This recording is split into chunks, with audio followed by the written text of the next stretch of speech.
어떤 기관에서 설문조사를 했습니다. 다시 태어난다면 지금의 남편이나 아내와 또다시 결혼하시겠습니까? 이런 내용의 질문이었어요.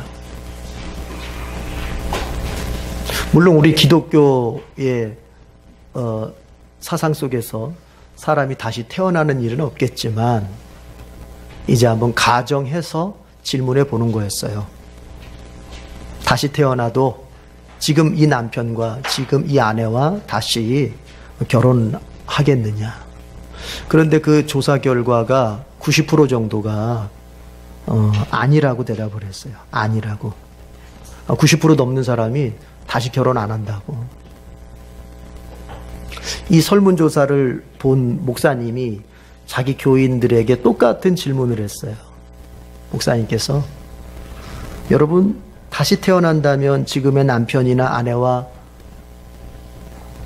또다시 결혼하실 분 손들어 보세요. 그랬어요. 근데 교인들 대부분이 아니라 아무도 손을 들지 않았어요. 그런데 한참을 있다가 할머니 한 분이 손을 살짝 드셨어요. 할머니 한 분이. 그럼 목사님께서 참 용하다 싶어서 할머니께 할머니는 할아버지에 대한 사랑이 그렇게 깊으셨어요? 하고 물어봤더니 할머니가 뭐라고 대답한 줄 아세요? 그놈이다, 그놈이야. 그렇게 대답을 하셨대요. 살다 보면 그놈이다, 그놈이지 뭐. 다른 놈이라고 별 수 있겠어? 사람은 자신의 선택에 대한 분명한 이유가 있어야 돼요. 내가 왜 그걸 선택했는지. 다른 사람을 선택할 수 있었고 다른 것을 선택할 수 있는 기회가 참 많았음에도 불구하고 나는 왜 그 사람을 선택했고 나는 왜 그것을 선택했는지, 이것에 대한 분명한 이유가, 자신이 납득할 수 있는 분명한 이유가 있어야 돼요.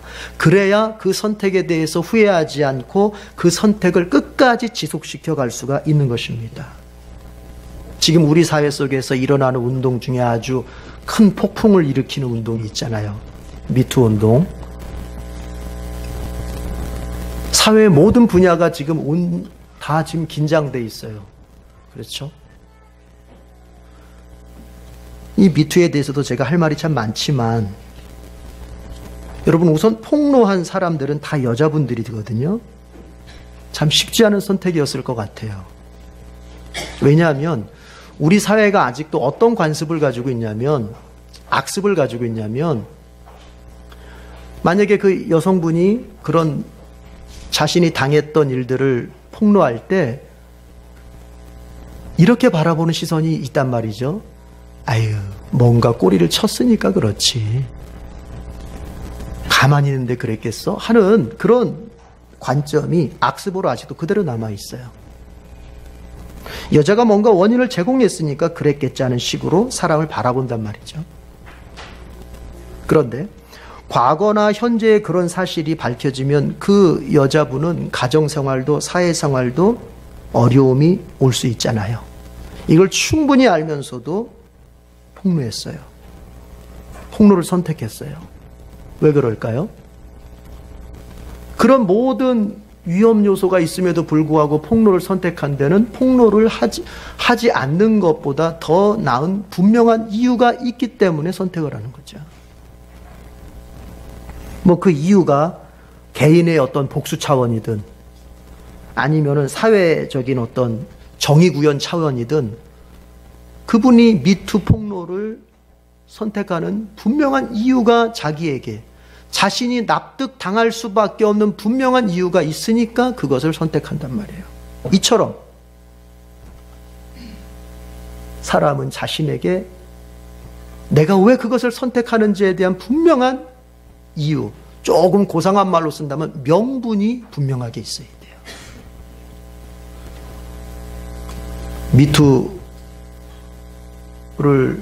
미투를 외치며 세상에 드러내신 분들에게 여러분, 우리 그리스도인들은 2차 가해자 노릇을 해서는 안 되겠습니다.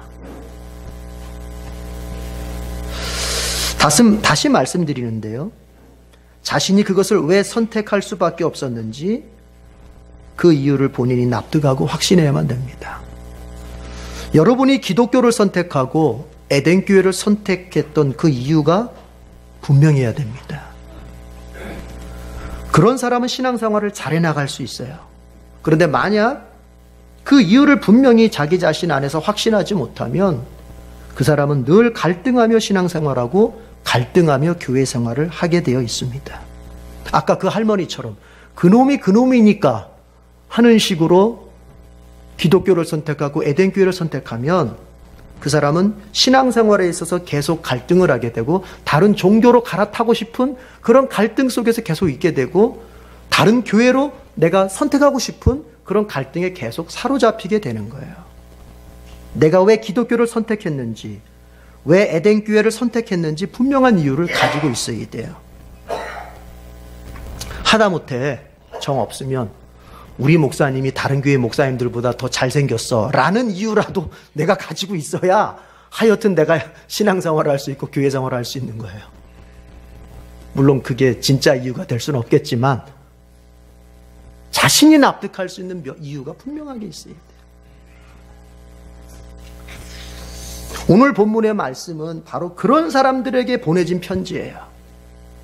내가 왜 기독교를 선택했고 내가 왜 예수님을 영접했는지, 내가 왜 기독교인이 되었는지에 대한 분명한 이유를 확신하지 못해서 흔들리고 있는, 배교의 유혹을 받고 있고 종교를 갈아타려고 하는 그런 사람들에게 전해진 편지란 말이죠. 히브리서의 수신자들은 유대인들이었습니다. 지금 그들은 배교의 유혹과 위험에 빠져 있어요. 신앙하는 종교를 바꾸려는 유혹에 빠져 있어요. 그들은 전에 유대교를 믿었던 사람들입니다. 그러다가 이제 전도받아서 예수님을 영접하고 기독교로 개종을 했습니다. 그런데 다시 예수님을 버리고 유대교로 돌아가고 싶은 유혹을 지금 받고 있는 거예요. 먼저 이것을 알아야 됩니다. 신앙은 태산처럼 고정된 어떤 것이 아니라는 걸 알아야 돼요. 신앙은 늘 움직이는 거예요. 그 움직임이라고 하는 것은 좋은 변화 쪽으로 움직일 수도 있고요. 나쁜 변질 쪽으로도 움직일 수 있는 그런 신앙은 고정된 게 아니에요. 내가 옛날에 예수 잘 믿었고 옛날에 뜨거웠다고 해서 지금도 여전히 그 신앙 가운데 내가 서 있다고 생각하면 안 된단 말이에요. 신앙은 움직이는 거예요. 세상에 살면서 매일매일 우리는 신앙에 도전을 받고 유혹을 받아요. 그런 가운데서 내 신앙이 견고하게 서기도 하지만 약하게 흔들리고 주저앉을 수도 있다는 것, 이걸 먼저 기억해야 돼요. 그래서 우리 신자들에게 필요한 게 뭡니까? 매일의 신앙관리가 필요한 거예요. 움직이기 때문에. 한 번 예수 영접한 거로, 한 번 기독교에 발 들여놓은 거로 신앙이 고전불변적인 것이 아니고 계속 좋은 쪽으로 가든가 나쁜 쪽으로 가든가 성장하는 쪽으로 가든가 주저앉는 쪽으로 가든가 움직이기 때문에 우리에게는 매일매일의 신앙관리가 필요하단 말이에요.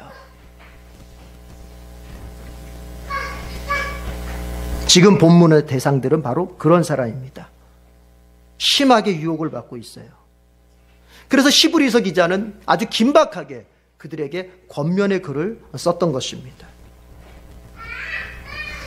여러분의 신앙이 흔들릴 때 혼자 있으면은 무너져 버립니다. 여러분의 신앙이 큰 유혹과 도전 앞에서 흔들릴 때 여러분은 혼자 머물고 있게 되면 그 신앙은 반드시 무너지게 돼 있어요. 오늘 히브리서의 기자가 그들에게 편지를 써서 그들을 상담하고 그들에게 설교하고 그들을 격려하고 그들을 권면하는 이유가 어디 있느냐? 그들을 혼자 두면 그들이 무너지기 때문에 그런 거예요. 여러분도 마찬가지예요. 여러분들의 신앙이 흔들릴 때 여러분들은 반드시 구역장을 찾고 목회자를 찾는 등 여러분의 영적 권위자를 찾아서 그 영적 권위자를 통해서 권면을 듣고 격려를 듣고 바른 진리의 말씀을 들을 수 있어야 합니다. 그래서 히브리서 기자는 그들에게 편지를 급박하게 써서 보내는 거예요. 그럼 왜 히브리서의 수신자들은 그 유대인들은 이런 유혹에 빠졌는가? 예수님을 버리고 다시 유대교로 돌아가려고 하는 그 유혹에 빠지게 되었는가? 이걸 생각해 볼 필요가 있어요. 여러 이유를 우리가 추측해 볼 수 있겠지만 제가 볼 땐 두 가지 정도의 큰 이유를 우리가 생각해 보는 것이 필요하다고 생각합니다. 첫 번째가 뭐냐면 종교적 안정감이에요. 무슨 말이냐면 내가 이 종교를 통해서 마음의 편안함을 얻어야 되는데 이게 그렇지가 않단 말이에요. 기독교는 자꾸 너의 구원을 위해서 예수만 믿으면 돼. 믿음만 강조합니다. 그런데 유대교는요, 보이는 행위가 있어요. 제사를 드리고, 그리고 내 행위가 뭔가 더해져요. 여러분, 불교가 쉬울 것 같아요? 기독교가 쉬울 것 같아요? 어떤 사람들은 자꾸 기독교가 쉬울 것 같다고 그러는데, 그건 잘못된 생각이에요. 사람은 내가 뭔가를 행위를 옮길 때, 내가 뭔가 행위를 할 때 더 안심이 되는 거예요. 그냥 믿고 가만히 기다리는 게 더 힘든 거예요, 사람은. 내가 뭔가를 할 때 마음이 편한 거예요. 여러분한테 제가 이렇게 말하면 더 쉬워요. 여러분, 앞으로 여러분이 11조 100만 원씩 하면 여러분 천국 반드시 갑니다. 이게 더 쉬운 거예요. 예수님이 여러분 죄 다 씻었고 예수님 믿고 그저 기다리면 됩니다. 이게 더 어려운 거예요. 처음에는 그게 더 쉬워요. 예수님 믿고 예수님 가만히 기다리면 된다고, 이게 쉬운 거예요. 그러나 점점 가면서 내가 죄 짓고 내가 예수 믿음에도 불구하고 죄 짓고 내 행위를 보니까 정말 구원받은 사람 닥지가 않고 뭔가 이럴 때 이게 흔들려 버릴 때 그 다음에 뭐냐, 그 죄 씻음을 위해서 내가 뭔가 액션을 취하는 것이 내 마음을 더 편안하게 만드는 거예요. 기도를 더 열심히 한다든지 주님 앞에 헌금을 더 열심히 한다든지 이런 것들이 마음 편안하게 만드는 거예요. 그러니까 지금 계속 기독교에서는 예수 그리스도의 십자가 은혜로 너는 이미 구원받았어. 그거로 인해서 네가 다른 거, 너의 구원에 대해서 염려하거나 의심할 필요가 없어. 이렇게 말하는데 이게 안심이 안 되는 거야, 안심이. 뭔가 눈에 보이는 게 있어야 될 것 같아요. 그런데 옛날에 자기들이 믿었던 유대교에서는 뭐가 있어요? 제사제도가 있어요. 양 잡고 소 잡고 염소 잡으면서 뭔가 그렇게 해야 이제 내 죄가 씻어진 것 같고 제사장이 와가지고 네가 그렇게 제사 드렸으니까 네 죄가 용서받았어. 이 말을 들어야 뭔가 내가 용서받은 것 같고 죄 다 씻어진 것 같은 거예요. 이해가 되세요? 무슨 말인지? 그래서 다시 가고 싶어요. 종교적 안정감. 여러분, 우리가 예수님을 신앙하는 가운데서 마음의 평안을 누리는 것은 그것은 마땅한 일입니다. 그러나 그것이 우리의 목적은 아니라는 것을 기억해야 돼요. 마음 편해지기 위해서 예수 믿는 사람들이 있어요. 그럼요. 마음이, 예수 믿는 것 때문에 마음이 불편해지면 어떻게 하려고요? 예수 떠나려고요? 바로 이 사람들이 그렇게 됐다는 거예요. 우리의 신앙이 우리의 마음을 평안케 하는 것은 맞지만 평안케 되기 위해서 그 예수를 사용하는 것은 신앙이 아니란 말이에요. 여러분, 신자에게 있어서 마음의 평안이라고 하는 것은 보너스로 오는 거예요. 보너스로. 무엇을 추구했더니? 진리를 추구했더니 보너스로 오는 거예요. 그래서 신앙은 진리를 추구하는 것이 먼저예요. 진리를 추구하는 가운데서 내게 주어진 그 기쁨과 평안과 마음의 평안함을 우리는 누리는 것이 마땅하지만 진리에 대한 갈망도 없어요. 하나님이 어떤 분이신지, 하나님이 어떤 분이신지에 대한 갈망도, 하나님이 내 신앙하는 내게서 무엇을 원하시고 어떻게 살기를 원하시는지에 대한 그 갈망도, 그것을 알고자 하는 갈망도 없이 그저 기독교라고 하는 종교를 통해서 마음의 평안만 누리고자 할 때 우리는 그 일에 실패하게 되는 거예요. 히브리서에 나오는, 히브리서의 이 편지를 받는 대상자들이 그렇게 신앙했던 거예요. 여러분, 마음의 평안만을 위한다면요, 교회 오실 게 아니라 정신과 의사를 찾아가는 게 더 나아요. 마음의 평안만을 위한다면.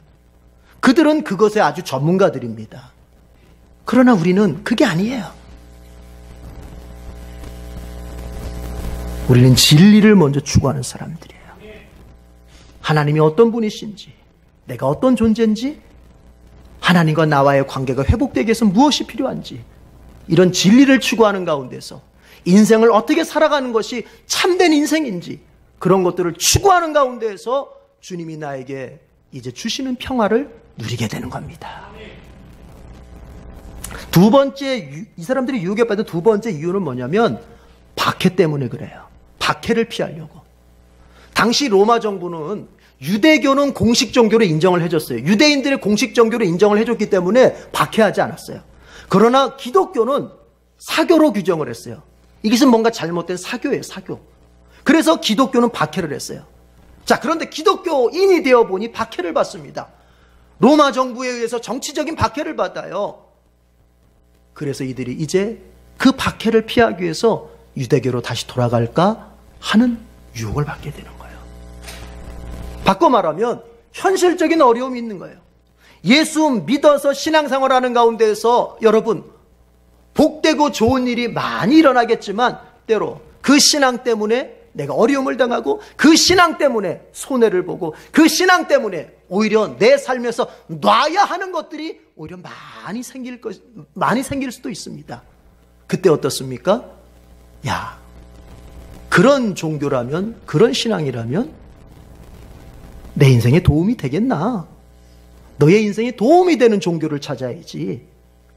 유혹을 받게 되는 거예요. 우리가 주님을 믿어서 현실의 복을 받고 범사에 좋은 일들, 잘된 일들을 갖는 것은 그것도 우리에게 있어서 한 부분입니다. 그러나 여러분 잘 보십시오. 때로는 범사에 잘 안 되는 일도 내 신앙 때문에 생길 때가 있어요. 그때는 내 신앙생활을 어떻게 내가 그럼에도 불구하고 범사에 잘 안 되는 일이 있음에도 불구하고 내 가정에 막히는 일이 있고 오히려 내가 원했던 것과 반대가 되어지는 상황도 있고 이렇게 되어지는 상황에서도 나는 왜 예수를 선택해야 되고 나는 왜 기독교 신자로 계속 있어야 되느냐에 대한 분명한 이유가 내 안에 있어야 된단 말이에요. 히브리서는 그것을 말하고 있어요. 그러면 오늘 히브리서 성경이 그 유대인들에게 배교의 위험을 가진 유혹을 받고 있는 유대인들에게 무엇을 얘기합니까? 예수님의 우월성을 얘기합니다. 따라합시다. 우월성. 훨씬 더 낫다는 거죠. 뭐가? 어떤 것이? 예수 그리스도의 우월성을 얘기합니다. 그래서 1장에서는 이제 예수님이 천사보다 우월하다 그런 얘기를 하고 3장에서는 예수님이 모세보다 우월하다 얘기를 하고 그리고 오늘 본문에 와서는 예수님은 구약의 대제사장 아론 계통의 대제사장보다 더 우월하신 분이다 이런 얘기를 합니다. 여러분 구약에서 보면은 우리가 지금 레위기를 하고 있는데 참 히브리서와 레위기를 같이 봐야 될 이유가 거기 있어요. 레위기는 하나의 외형이라면 히브리서는 그 외형이 가지고 있는 진정한 뜻을 설명해 주는 거거든요. 우리가 레위기에서 봤지만 여러분 하나님께서 이스라엘 백성들, 죄인된 이스라엘 백성들이 하나님께 나올 수 있도록 허락하신 은혜가 뭡니까? 제사법입니다. 너희들이 양 들고 오고 염소 들고 오고 소 들고 와서 제사 드리면 내가 너희의 죄를 용서해 주고 너희가 다시 나를 만날 수 있도록 허락해 주마 하시는 것이 레위기의 제사법의 핵심이에요. 그리고 거기에는 그 제사를 관장하면서 죄인들을 하나님께로 중보시키고 죄인들의 죄를 하나님 앞에 용서받게 하는 데에 쓰임받는 제사장이라고 하는 자가 있죠. 중보자죠, 중보자. 그런데 히브리서는 뭐를 얘기하는 거냐면 바로 구약의 그 제사법이나 구약의 그 제사장보다 더 완전하고 더 월등히 우월한 예수 그리스도가 있다는 것입니다. 예수 그리스도는 구약의 제사보다 더 완전하다. 여러분 구약의 제사는 동물을 잡아서 나의 죄 때문에 동물을 잡아서 나보다 더 열등한 사람보다 더 열등한 동물을 잡아서 죄 용서받겠다고 제사를 드립니다. 아니 나보다도 못한 동물을 잡아서 드린 그 제사가 어떻게 나의 죄를 씻습니까? 그것은 하나님이 그냥 약속이에요. 그렇게 하면 내가 너 용서받은 거로 해줄게. 약속의 약속. 그러나 예수님은 어떤 분입니까? 예수님은 하나님이시죠. 그분은 비록 사람으로 오셨지만 죄 한 점 없으시다 하는 것이 성경의 일관된 주장 아닙니까? 죄 하나 없으신 하나님이신 그분이 자기의 생명을 바쳐서 자신의 몸을 제물 삼아서 우리의 죄를 인해서 죽으셨습니다. 동물의 제사보다 예수 그리스도의 그 몸 제사가 훨씬 더 우월하다는 얘기예요. 또 아론 계열의 제사장들은 그들 자신도 허물이 있는 사람들이다. 그들 자신들도 약점이 있는 사람들이다. 그래서 뭐라고 얘기합니까? 5장 우리가 1절에서부터 쭉 4절까지 보면은 뭐라고 얘기합니까? 자기들도 연약함이 있기 때문에 자기들의 죄를 위해서도 제사를 드렸어야 했다. 아론의 후손들은 이런 얘기를 하고 있지 않습니까? 2절에 보면 5장 2절. 그런데 예수님은 어떻습니까? 예수님은 어떤 대제사장이시다? 그분은 흠이 하나 없으신 분. 자기의 죄를 위해서 속죄의 제사를 드려야 하는 그런 일이 없으신 완전하신, 전혀 자기에게 흠이 없으신 완전하신 그런 대제사장이시다. 바로 그런 예수님이 나의 죄를 위한 제물이 되어주시고 나의 중보자 제사장이 되어주시니 기독교가 유대교보다 훨씬 우월하고 예수 그리스도가 아론보다 훨씬 우월하다 하는 얘기라는 것입니다. 우리가 왜 기독교에 머물러 있어야 하고 우리가 왜 예수 그리스도를 끝까지 붙잡아야 합니까? 오직 예수 그리스도를 통해서만 우리에게 구원이 있기 때문에 그런 거예요. 9절에 보십시오. 이렇게 말하고 있지 않습니까? 9절 다 같이 시작. 그리고 완전하게 되신 뒤에 자기에게 순종하는 모든 사람에게 영원한 구원의 근원이 되시고, 구원의 근원이 되었다는 말은 구원의 근거가 되었단 말입니다. 오직 완전하신 제물이시며 완전하신 제사장 되신 예수님만이 우리의 구원의 근거라는 얘기입니다. 다른 것으로서는 우리의 구원의 근거를 만들 수 없어요. 동물의 양이 죽었다고 해서 우리의 구원의 근거가 될 수 없어요. 아론이 우리의 중보자 노릇했다고 해서 우리의 죄가 다 용서되고 우리의 구원의 근거가 될 수 없어요. 오직 예수 그리스도만이 진정한 제물 되시고 진정한 제사장 되신다. 그 얘기를 하고 있습니다. 여러분, 이게 왜 중요할까요? 사람은 더 우월해 보이는 것을 쫓는 경향이 있습니다. A와 B가 있을 때 내가 B를 선택하는 이유는 B가 A보다 낫다고 생각하기 때문에 B를 선택하는 거예요. 여러분이 기독교를 선택하고 여러분이 예수 그리스도를 선택한 것은 그분만이 진정한 구원의 길이라고 확신했기 때문에 그런 거예요. 그에 비해서 이 세상 다른 모든 것들은 구원의 길이 될 수 없고 그리고 인간에게 있어서 절대적인 것이 될 수 없다고 확신했기 때문에 예수님을 선택한 거예요. 맞습니까? 아닙니까? 맞습니까? 헷갈립니까? 신앙생활을 잘하는 비결은 다른 데 있지 않습니다. 예수님을 가장 우월한 존재로 확신하는 것입니다. 세상 그 어떤 것들보다 예수님이 가장 위대하고 예수님이 가장 사랑이 많으신 분이고 가장 선하시고 예수님만이 참된 진리이심을 확신하는 것입니다. 이것이 있어야 돼요. 왜요? 사람은 더 우월해 보이는 것을 따라가게 돼 있어요. 스티븐 호킹이라고 하는 아주 그 유명한 천문학자가 세상을 떠났잖아요. 뉴스에 나오신 거 보았을 거예요. 스티븐 호킹이 이런 말을 했더라고요. 보니까 하나님이 있을지 모르겠지만 하나님이 있다 하더라도 우주를 설명하는 데 있어서 더 이상 우리는 그 하나님의 힘을 필요로 하지 않는다. 우리는 과학으로도 충분히 우주를 설명할 수 있다. 그 얘기는 뭡니까? 스티븐 호킹에게 있어서 더 우월한 것은 하나님이 아니라 과학인 것이지요. 그래서 그는 과학을 통해서 우주를 설명하고 과학을 통해서 인간을 설명하고 과학을 통해서 세상을 설명하려고 했던 것이죠. 사람은 자기가 더 우월하다고 여기는 그것을 자기의 가야 할 길의 이정표로 삼게 돼 있고 세상을 보는 관점으로 삼게 돼 있어요. 여러분이 만약에 물질을 가장 우월한 것으로 본다면 여러분은 세상을, 사람을, 모든 관계를 판단하는 관점을 돈의 관점으로 보게 될 것입니다.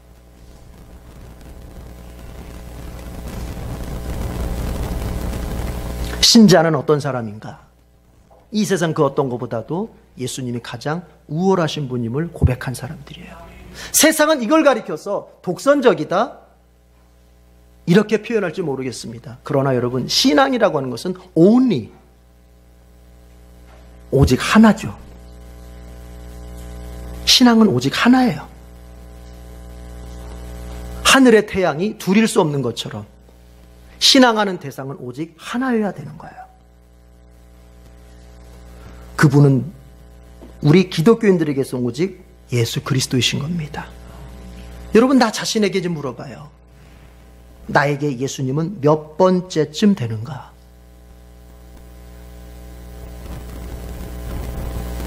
나의 가치관에 있어서 예수님은 나에게 몇 번째쯤인가? 그 등급에 따라서 나는 예수님을 대하게 돼 있고, 나는 그 등급에 따라서 나의 인생을 살아가게 돼 있습니다. 어떤 사람에게는 그 예수님이 아마 5번째쯤 될 수 있습니다. 이거 앞에 따져서. 그러면 나는 그 예수님을 5번째쯤 수준에서 예수님을 믿고 교회를 다니고 신앙생활을 하게 돼 있어요. 어떤 사람에게는 예수님이 첫 번째일 수 있습니다. 그 사람은 이 세상 그 어떤 것보다 예수님이 가장 귀중하기에 그 예수님을 신앙하는 데 있어서 다른 모든 것들을 그 밑으로 복종시킵니다.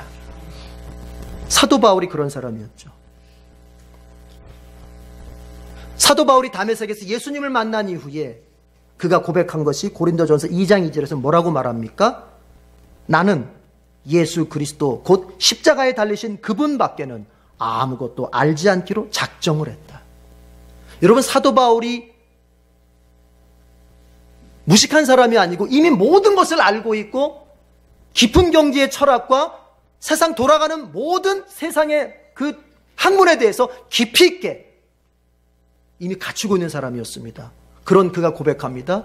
이제로부터 나는 그 어떤 것에서도 내가 좌우되지 않고 오직 예수님 그분만을 알기로 작정했다. 이 말은 이 세상 그 어떤 사상도, 이 세상 어떤 철학도, 이 세상의 그 어떤 원리도 나를 움직일 수 없다. 오직 나는 예수님 그분에 의해서만 움직여질 것이다. 왜? 내가 믿건대 그분이 이 세상 모든 사상이나 원리나 그 어떤 것보다 가장 우월하시기 때문이라는 거예요. 신자의 신앙의 성숙도는 다른 것 가지고 나누지 않습니다. 어떤 사람의 신앙이 성숙하냐 미성숙하냐는 다른 것으로 나누는 게 아닙니다. 그가 방언을 하느냐 그것 가지고 나눌 수 없고, 그가 무슨 어떤 신비한 은사를 가지고 있느냐 그건 아닙니다. 그가 어떤 체험을 했느냐, 환상을 보고 무슨 여러 가지 체험들을 많이 했느냐, 기도를 많이 해서 기도 응답을 많이 받았느냐, 이것 가지고 그의 신앙의 성숙도를 논할 수가 없습니다. 여러분, 신앙의 성숙도는 어디에서 결판나는 줄 아십니까? 나는 예수님을 나의 인생에서 몇 번째쯤 노느냐입니다.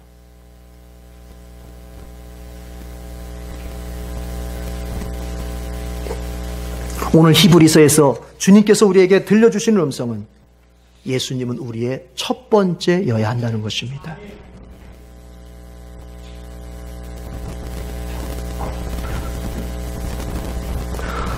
어떤 권사 할머니가 계셨는데 날마다 이분은 집 앞에 나와서 하나님을 찬양하여라 하고 큰 소리로 기도를 했습니다. 이분에게는 예수님이 최고였습니다. 많이 배운 것도 없고 많이 가진 것도 없지만 이분에겐 예수님이 최고였어요. 하나님이 최고였어요. 그래서 그분은 그렇게 날마다 집에 나와서 하나님을 찬양하여라 외치면서 기도를 했어요. 그러면 옆에 사는 아주 똑똑한 무신론자가 창문을 열고 하나님은 없다! 라고 반박을 했습니다. 그러기를 날마다. 근데 어느 날 이 할머니에게서 먹을 것이 떨어졌습니다. 이 할머니가 일용할 양식이 없어 이제 하나님께 기도합니다. 하나님, 일용할 양식을 주시옵소서 하고 또 끝에 하나님을 찬양하여라 하고 기도를 마쳤습니다. 그러나 어느 날 보니까, 다음 날 보니까 집 앞에 먹을 것이 잔뜩 쌓여 있는 거예요. 오호, 얼마나 기쁜 일을, 감사한 일이에요. 그래서 이 할머니, 이 권사님 할머니가 하나님 앞에 또 기도합니다. 주님, 일용할 양식을 주셔서 감사합니다. 하나님을 찬양하여라. 하나님이 최고다. 그랬더니 옆에 있던 무신론자가 그것은 내가 갖다 놨다. 내가 사다 놨어. 하나님은 없다. 놀리려고 그렇게 했던 거죠.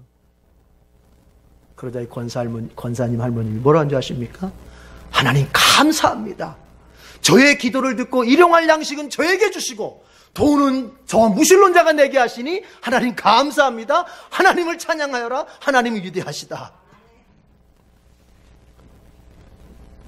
웃긴 얘기일 수도 있겠지만 여러분, 하나님을, 예수님을 자기의 가치체계에서 최고로, 자기 인생에서 최고로 여기는 자에게 하나님은 책임져 주시는 은혜를 반드시 베푸십니다. 필요하다면 나올 수 없는 무신론자를 통해서라도 하나님은 하나님을 최고로, 예수 그리스도를 최고로 고백하는 자의 삶을 보살펴 주십니다. 이것을 예수님께서는 마태복음 6장에서 이렇게 표현하신 겁니다. 너희는 먼저 하나님의 나라와 하나님의 의를 구하라. 여러분, 그건 무슨 말일까요? 너희에게 있어서 가장 위대하고 가장 우월하고 가장 최고의 자리에 두어야 할 분은 바로 하나님이시다는 얘기예요. 하나님을 그렇게 맨 앞에 내세울 때 하나님께서, 예수님 말씀하셨습니다. 이 세상 살아가는데 필요한 먹을 것과 마실 것과 입을 것을 이제 더해준다 말씀하셨습니다. 오늘 히브리서는 말합니다. 이 세상 그 어떤 것보다 예수님이 가장 우월하시다. 이것을 여러분의 믿음으로 붙잡고 살길 바랍니다. 나머진 그 뒤로 줄 세워놓길 바랍니다. 그렇게 믿음으로 살아갈 때 우리 주님께서 여러분을 보살펴 주시고 책임져 주십니다. 기도하겠습니다. 하나님 아버지, 우리의 신앙은 늘 움직이기 마련인데 우리가 그것을 알고 매일매일을 더 좋은 변화, 성숙해지고 성장하는 쪽으로 우리가 움직여질 수 있도록 주님 우리를 도와주시고 우리 자신도 깨어서 우리의 신앙을 그렇게 관리할 수 있도록 도와주시옵소서. 예수 그리스도께서 나를 선택하셨지만 우리 입장에서 보면 또 주님을 선택하고 우리가 기독교를 선택했습니다. 그것에 대한 분명한 이유가 살아있을 수 있게 해주시옵소서. 어찌하다 보니 내가 교회를 다니게 되었고 어찌하다 보니 예수라고 하는 분을 따르게 된 것이 아니라 주님의 부르심 앞에 내가 분명하게 고백하며 주님을 따르게 되었음을 나 자신이 확신할 수 있도록 하나님 우리를 도와주시옵소서. 주님을 따르다 보면 어려움이 생깁니다. 박해와 같은 현실에 어려움들이 있고 때로는 주님을 믿었기 때문에 오히려 흔들리는 심리적 어려움들 있습니다. 주여, 이 모든 것들 속에서도 주님을 붙잡고 따라가려는 우리의 신앙 되도록 도와주시옵소서. 끝까지 견디노라 보면 우리 주님께서 참으로 그 인생 속에 참으로 역전의 기회를 허락하시는 그 은혜를 보게 될 줄로 믿습니다. 우리 주님의 은혜가 이렇게 고백하고 이렇게 다짐하는 성도들에게 성령을 통하여 뜨겁게 역사하여 주실 것을 믿고 예수님의 이름으로 기도드립니다. 아멘.